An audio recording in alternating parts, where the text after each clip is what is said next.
Hey guys, welcome to our channel.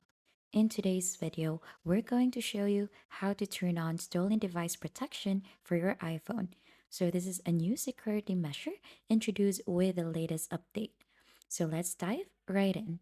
So on iOS 17.3, if you haven't updated yet, just head into the settings of your iPhone, go to General, then click on to Software Update. Make sure you're on iOS 17.3 and then you'll notice the new stolen device protection feature, which adds an extra layer of security for your iPhone when you're away from familiar locations like work or home, safeguarding your device in case it is stolen. So to enable this, just go into your settings, then navigate to Face ID and passcode.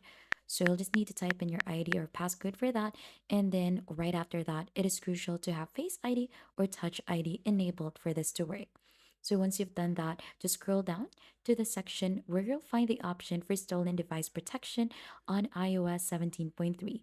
So this add an extra layer of security requiring Face ID or Touch ID verification even if someone has your passcode. So these safeguards sensitive information such as passwords and credit card details. So this ensures that Find My iPhone is turned on under your iPhone settings, and once done, go back to Face ID settings, try to enable the stolen device protection, and you should see that it is turned on. And if you think this has been helpful to you, don't forget to hit the like, subscribe, and we'll see you on to your next video.